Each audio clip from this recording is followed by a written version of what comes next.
Let's mic देश का मिजाज नॉर्थ ईस्ट।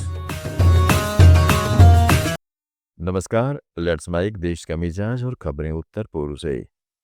असम में विधानसभा चुनाव की तैयारियों के बीच पुलिस ने शांतिपूर्ण मतदान सुनिश्चित करने के लिए पूरे राज्य में असामाजिक तत्वों की गिरफ्तारियों की योजना बनाई है। कानून व्यवस्था के आईजीपी अखिलेश सिंह ने गुवाहाटी में एक वीडियो हाउस से बातचीत में कहा है कि सभी थानों को अपराधियों की सूची बनाने और चुनाव नजदीक आने पर कार्रवाई करने के निर्देश दिए गए हैं। साथ ही केंद्र ने 800 कंपनियां मांगी हैं, जिसमें से 200 कंपनियां पहले ही पहुंच चुकी हैं। सभी संवेदनशील केंद्रों पर केंद्रीय अर्धसैनिक बल तैनात किए जाएंगे। सिंह ने कहा है कि राज्य में कानून व्यवस्था अच्छी स्थिति में है। केवल 3 जिलों में ही एएफएसपीए लागू है और नई बटालियन तथा भर्तियों से पर्याप्त जवान उपलब्ध हैं।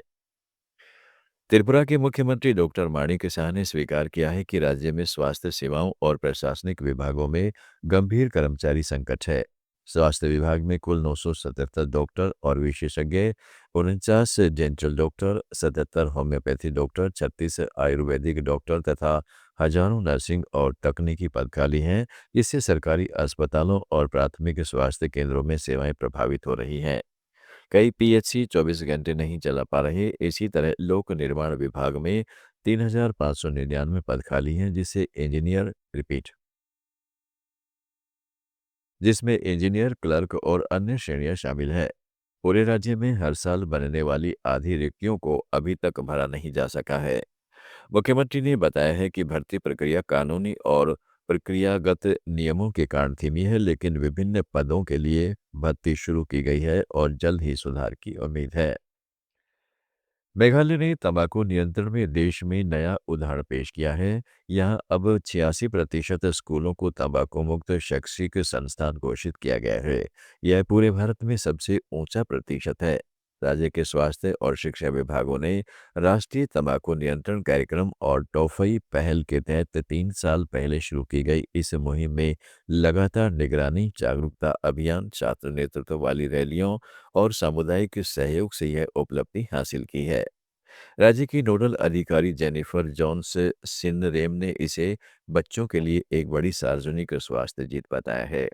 कार्यक्रम की नोडल अधिकारी नवनीता डी माउरी ने कहा है कि 13 से 15 साल के 34% बच्चे किसी न किसी रूप में तंबाकू का सेवन करते हैं। इसलिए स्कूलों में रोकथाम की शिक्षा प्रणाली में शामिल करना भविष्य की पीढ़ियों की सुरक्षा के लिए जरूरी है।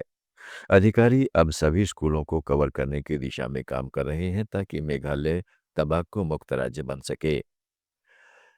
मणिपुर में जातीय संघर्ष कम करने की दिशा में बड़ा कदम उठाते हुए मुख्यमंत्री युमनम खेमचंद सिंह ने गुवाहाटी में कोकीजो काउंसिल के प्रतिनिधिमंडल से पहली बार औपचारिक बातचीत की।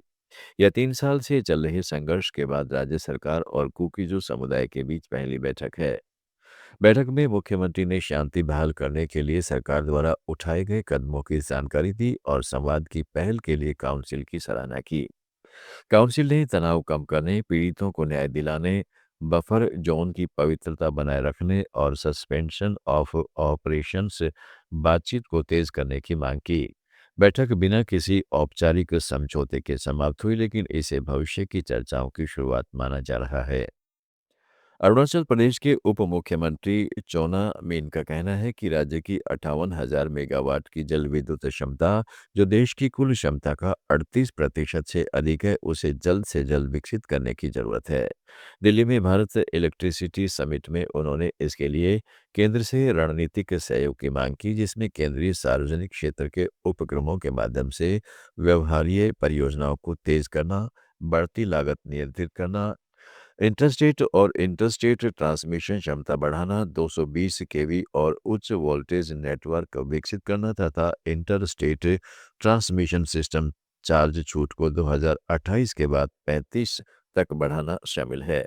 चोना मीन ने कहा है कि इससे भारत की स्वच्छ ऊर्जा यात्रा में अरुणाचल महत्वपूर्ण भूमिका निभा सकता है।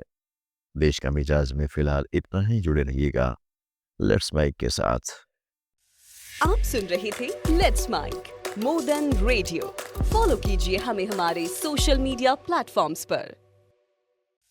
आप सुन रहे थे let's mike more than radio. Follow कीजिए हमें हमारे सोशल मीडिया प्लेटफॉर्म्स पर।